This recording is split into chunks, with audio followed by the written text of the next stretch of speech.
How's it going, YouTube? Captain OJ here with Team KYP, bringing you another deck profile. It's actually an update on my Hand Trap Invoked deck, but actually I changed it to the Mekk-Knight Invoked. I've been seeing the way the Mekk-Knights interact with the deck, and I like the idea that I put a little bit more main deck power into it. So yeah, that's really about it. I haven't had a real chance to test it out, and even in our live duel between me and GuardedKam's Ancient Gears, both of us misplayed and he bricked. Oh yeah. He built the house. Yeah, first game, yeah. Anyways. Literal like phased out first game. Anyways, yeah, let's get to the profile right away. Let's get these out of the way. So first, like usual, you gotta play the 3 Alistair the Invoker. Oddly enough, in our live duel, I didn't see one of these, but I still managed to... Yeah, and that was out of at least, what, 3 rounds? 3 rounds, 10. Anyways, and then what I find funny about this, the Mekk-Knight Invoke deck is it's essentially Hand Trap Invoke just with a Mekk-Knight engine. So the hand traps I play, 2 Droll and Lock, 2 Ogre. The reason why I play 2 of each of these is because you don't want to see more than one of them in your hand at any given point. Alright, so yeah, you don't want to play more than, or I don't play more than 3 of these because you don't want to see more than 1 in your hand. They're both Droll and Ogre are once per turn effects, so you don't want to have more than 1 in your hand. So anyway, I just find it clogs if you have more, like 3 of each, but they're still really good cards and you want to play them. Next, the 3 Ash Blossom. Same thing, Ash Blossom is only once per turn, but Ash Blossom is at least incredibly flexible, so that's why I still run that at 3. I also play 3 Effect Veilers. Effect Veilers have been really handy lately. Also, it's not once per turn, so that's why I still run 3 of that one. Now to get into the Mekk-Knights, play the 3 purple.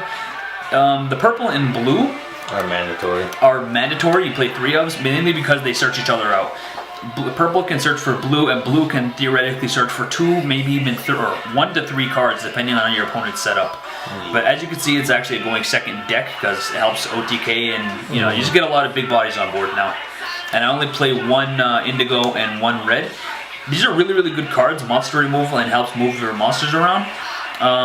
But I find these 2 are just like other targets for Blue Moon. Now for the spells. Magical Meltdown, essentially another Alistair. Yeah, and it helps prevent... once you activate this, your opponent can't stop the fusion summons, which also helps with the instant fusions that I play. Anyways, there's that. I played 2 invocations. I got 2 ultimate rares that I pulled myself. They look so nice. Anyways, more Alistairs, terraformings. I was like, what are you talking about? Terraforming. But terraformings are just for Magical Meltdown. Magical Meltdowns are just for Alistair. I pulled it out, the terraforming. Yeah, nobody cares. Anyways, I played 3 Desires.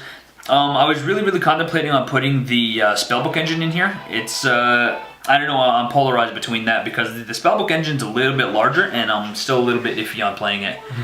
What I decided to play was 3 Instant Fusions. I decided to play 3 Instant Fusions over 3 Mind Controls. Mind Control, don't get me wrong, it's a very good card and I really enjoyed it. I tried it out. But I find Instant Fusion helps out with just a little bit because of the text I threw into the extra deck, which I'll show in a bit. In my version, I run both of them. Okay, well I only played the 1 because it's just, yeah. Scapegoat in our live duel ended up saving my ass against GuardedKam's Ancient Gears. Really good card, by the way. You could have summoned it when they attacked you. And next for the 1-ofs, Raigeki and Monster Reborn. Yeah. Those are essential cards. Now for the extra deck... Oh, I gotta figure out more Monster Reborns. Anyways, for the extra deck, this is 1000 Eyes Restrict. I gotta get a holographic one because the common looks kind of shitty. It's still a good card though. Yeah. But it is more for basically monster removal, and it helps with the Mekk-Knights because you can special summon underneath it. This is my tech card for the other, for Instant Fusion, is Millennium Eyes Restrict. The reason why is because this guy can stop hand traps. And I love that fact. And if you stop a hand trap, you can special summon your Mekk-Knights underneath it to keep your plays going. So that's what I really like about him. So basically, if you have Instant Fusion and Magical Meltdown not only searches for the Alistair, but your opponent can't stop the Instant Fusion now because you're fusion summoning a monster. So there's synergy that way, but then also when you summon the Alistair and they try to like ash you or something, this guy can stop it and absorb it. So I really like this guy. He's been saving my ass. And even if you have him on board and you try Desires, then they ash, nope, you can stop that too. Then getting into the Invoked stuff, you know, 2 Macabas, 2 Purgatrios, 1 Raijin.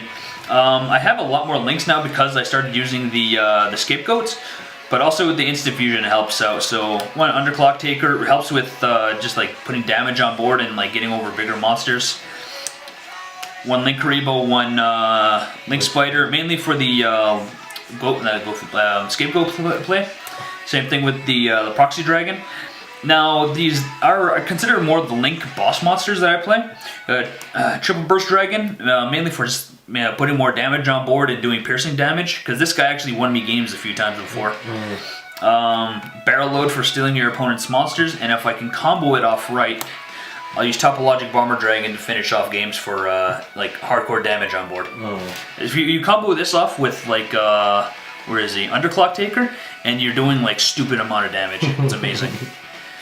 Now for the extra, is it's more or less a generalized side. Oh yeah, generalized side. So 3 evenly matched. You got to play it for. I find it a lot more for back row heavy decks. Yeah, play for the lulls. Yeah, play for the lulls. It's OP.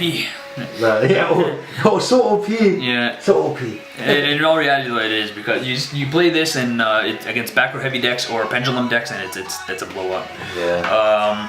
More for Trick Stars, the mirror match, as well as what do you call it? ABC. Yeah. Yeah, you discard a card when your opponent special summons, and your opponent can't banish anything. So there's that. Kaijus for any kind of boss monster deck, like True Dracos and even Magicians, because they like putting like 3 negates on board and at least disrupt some of it, you know? Yeah. You just don't want to give him Dogoran. Leonidas. Leonidas is actually for like Magician FTK, Gem Knight FTK, as well as Trick Stars. I was only playing them at 2, but now because there's so many like FTK burn decks, you have to play it at 3 now. And then for more back row heavy deck and pendulums, I played at 3 Twin Twisters. Even against True Draco, if your opponent still has like a lot of back row, you would play this first just to get rid of the back row and like probably stop them from doing a lot more. And then if you get them off the board right away, they can't target your stuff to begin with. So that comes in handy. Yeah, for real. And then finally, these tokens. the goats. The goats. Yeah. Fuck. All 6. Tokens. You only bring out 4, but I got 6. Yeah. Anyways, that's my Mekk-Knight Invoked deck. Hope you guys liked it. Like, comment, subscribe, all that good stuff. Give me some advice if you have any, and maybe we can have a discussion in the comments. Thanks a lot for watching. Take care. Out. Yeah. Think Pete out.